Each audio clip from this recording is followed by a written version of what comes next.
এটা হলো ইন্ডিয়া মানে ভারত, আর এই ক্যামেরা জুম আউট করলে এই অংশটা হচ্ছে বাংলাদেশ।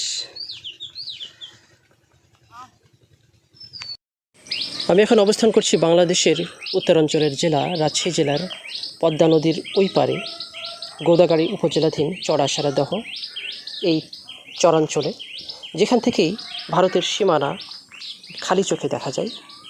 এবং এখানকার এই স্থানীয় মানুষদের সাথে কথা বলে আমি জানতে পারলাম কাঁটাতারের ওই পারে ভারতীয় বিএসএফের নিয়মিত টহল রয়েছে, কিন্তু তারা কাঁটাতার পেরিয়ে কখনো এ পারে আসে না, জরুরি প্রয়োজন ছাড়া। জরুরি প্রয়োজন হলে হয়তোবা সেক্ষেত্রে আসে।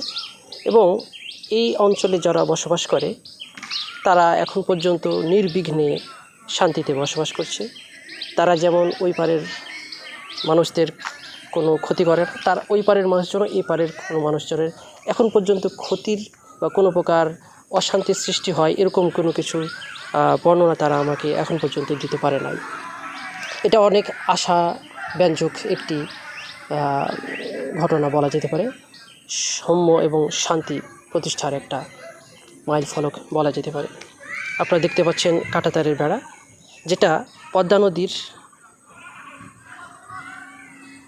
ওই পারে আমাদের যেই চরাঞ্চল রয়েছে গোদাগাড়ী উপজেলাধীন চড়াসারাদহ, সেই সীমানা এবং সীমানাবর্তী এই এলাকা চড়াসারাদহ এবং কাঁটাতারের ওই পারে তাদেরও একটি চর রয়েছে, অর্থাৎ পদ্মা নদীর মাঝখান দিয়ে এই সীমানাটা, এবং পদ্মা নদীর ওই পারে আমাদের চরাঞ্চল এবং মাঝখানে কাঁটাতারের বেড়া।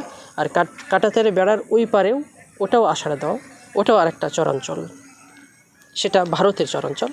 আর আমরা এখন যেখানে অবস্থান করছি এটা হচ্ছে বাংলাদেশি চরাঞ্চল।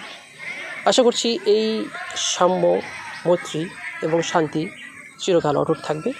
তারা তাদের জায়গায় তাদের কার্যকলাপ নির্বিঘ্নে পরিচালনা করবে, আমরা আমাদের জায়গায় আমাদের কার্যক্রম নির্বিঘ্নে পরিচালনা করতে পারব। সবাইকে ধন্যবাদ।